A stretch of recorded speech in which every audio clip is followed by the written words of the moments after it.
Ladies and gentlemen, when we talk about the evolution of the foreign exchange markets and the forces that shape them today, one event stands out as a monumental turning point is the end of the gold standard.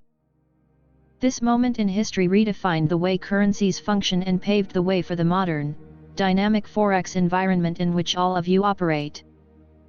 It wasn't just a bureaucratic change in how money was valued, it was a profound shift that opened the door to the floating exchange rates, speculation, and opportunities that we see in today's markets. Let's step back in time and examine this pivotal period, so you can better understand how the markets have arrived at this point and why the end of the gold standard was a decisive factor in the creation of today's Forex landscape. Long before we entered the age of fiat currencies and floating exchange rates, major world economies relied on a monetary system that was directly linked to gold. The gold standard was a system in which a country's currency was tied to a fixed quantity of gold. The idea was simple: for every paper currency note, there was a corresponding amount of gold in reserve that gave the currency its value. This system ensured that exchange rates between currencies remained stable, as each currency was essentially backed by a specific amount of gold. That stability was great for fostering international trade and investment. For traders and businesses, it was a simpler time in many ways. You could depend on exchange rates that didn't fluctuate wildly day to day. But while the gold standard provided predictability, it came with limitations that became more apparent as the global economy expanded and became more interconnected. In the early 20th century, especially during and after World War I, the weaknesses of the gold standard began to surface. Countries abandoned the system temporarily to finance their war efforts, printing more money than their gold reserves could support.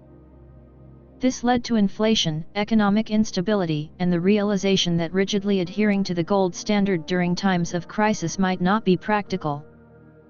Though many nations returned to the gold standard after the war, the global economy was no longer what it had been. The Great Depression of the 1930s made things worse. Countries that adhered to the gold standard found themselves trapped in economic hardship, unable to adjust their monetary policies to stimulate growth because their hands were tied by the need to maintain gold reserves. It was during this period that the U.S., under President Franklin D. Roosevelt, began to shift away from the gold standard. Roosevelt devalued the dollar and ended the domestic convertibility of dollars into gold in 1933. Even though that decision was controversial, it was a necessary step toward giving the government more control over the economy.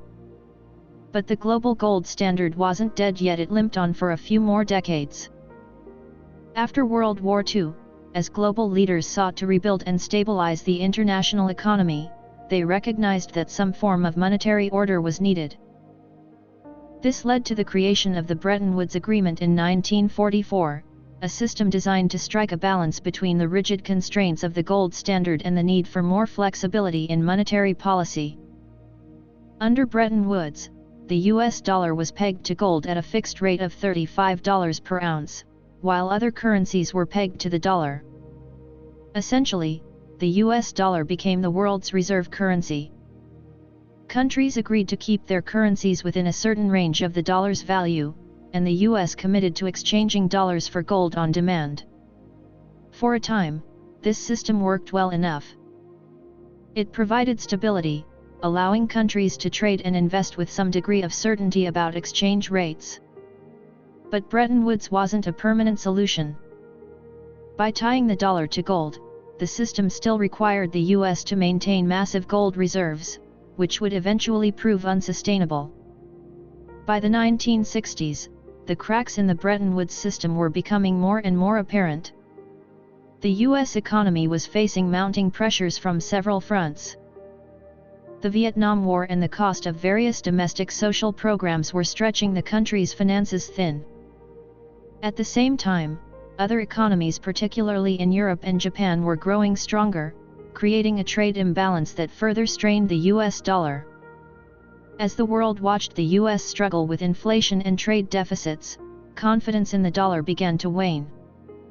Countries holding US dollars started to worry about whether the US could fulfill its promise to exchange those dollars for gold. This triggered what we might call a run on the dollar, with countries demanding gold in exchange for their dollars. As a result, US gold reserves were rapidly being depleted. That brings us to a key moment in this story, the moment when President Richard Nixon decided it was time for a dramatic change. On August 15, 1971, President Nixon went on national television and announced a series of measures designed to stabilize the U.S. economy. Among those measures was the suspension of the U.S. dollar's convertibility into gold. This moment, known as the Nixon shock, effectively marked the end of the Bretton Woods system and the gold standard as we had known it. Nixon's decision wasn't intended to be permanent, at least, not at the time. It was meant to be a temporary measure to stop the outflow of gold reserves and give the U.S. economy a chance to recover. But once the dollar's link to gold was broken, there was no turning back. The international monetary system was moving toward a new reality: floating exchange rates.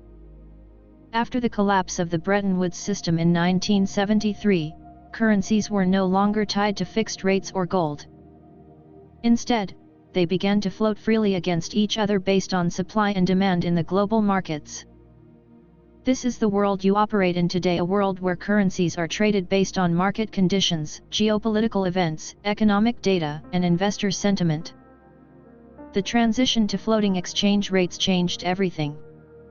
Central banks were no longer constrained by the need to maintain gold reserves to back their currencies.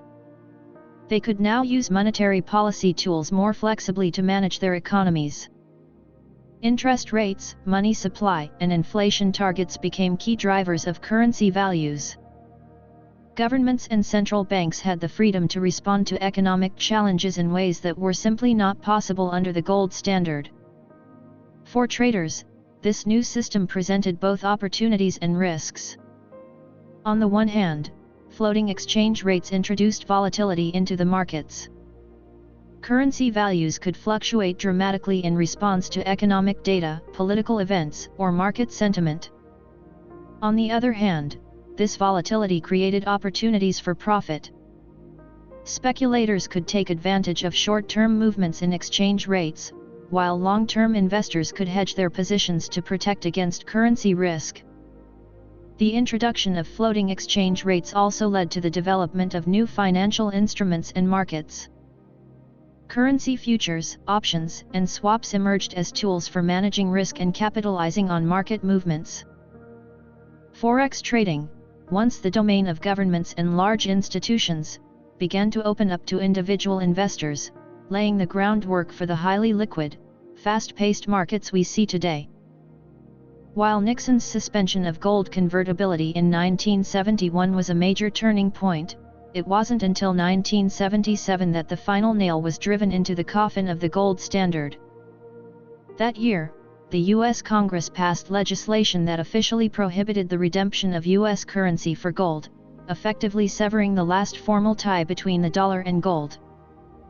This marked the complete transition to a fiat currency system, where money's value is no longer based on a physical commodity but rather on the trust and confidence of the public and markets. The end of the gold standard meant that the US dollar, and by extension, all currencies, were now valued based on factors like economic performance, interest rates, and investor confidence, rather than a fixed amount of gold. It was a profound shift that opened the door to modern monetary policy and the dynamic Forex markets that we know today. The implications of the end of the gold standard were far-reaching. Without the constraints of having to maintain gold reserves, central banks around the world had more flexibility in shaping their monetary policies. They could raise or lower interest rates, increase the money supply, and intervene in the markets as needed to achieve their economic goals. This flexibility allowed for more responsive and dynamic management of economies, especially during times of crisis. However, it also introduced a new level of uncertainty. The abandonment of the gold standard meant that currency values were now subject to the whims of the market. Inflation became a greater concern, as governments were no longer limited by the need to back their currencies with gold. We saw this play out during the 1970s, when many countries experienced high inflation rates, in part due to oil price shocks and looser monetary policies. At the same time, the rise of floating exchange rates created opportunities for currency speculation. As Forex traders, you know this well. The value of a currency is now influenced by a complex web of factors, from central bank policies and economic indicators to geopolitical events and market sentiment. This increased volatility in currency markets has made Forex trading both more challenging and more rewarding. For those of you trading in today's markets, the end of the gold standard might seem like ancient history. But its legacy continues to shape the environment you operate in. The shift away from gold-backed currencies and fixed exchange rates was the catalyst for the development of the modern Forex market. It created the conditions necessary for currencies to be traded freely and for markets to set their values based on supply and demand. The end of the gold standard also changed the role of the US dollar in the global economy. While the dollar remains the world's dominant reserve currency, its value is now determined by market forces, rather than by a fixed link to gold. This has made the dollar more resilient in some ways but also more susceptible to shifts in market confidence. For traders, the end of the gold standard was the beginning of a new era, an era of floating exchange rates, speculative opportunities, and a more complex, interconnected global economy. The legacy of that transition is the Forex market you trade in today, a market where opportunity and risk are constantly in flux, and where the forces that drive currency values are as diverse as they are dynamic. So, as you navigate today's fast-moving Forex markets, keep in mind that the foundations of this system were laid decades ago, with the end of the gold standard in 1977. That moment, though seemingly distant, was the turning point that allowed the modern Forex market to develop. The flexibility, volatility, and opportunities that define currency trading today are direct results of the decisions made back then. Understanding that history not only helps you appreciate the environment you are operating in but also gives you insight into the forces that continue to shape global currency markets. As traders, you are now part of a system that evolved out of the end of the gold standard, and that system will continue to evolve in response to new challenges and opportunities. I'm Erica Trina, your host from Sen Securities. Thank you.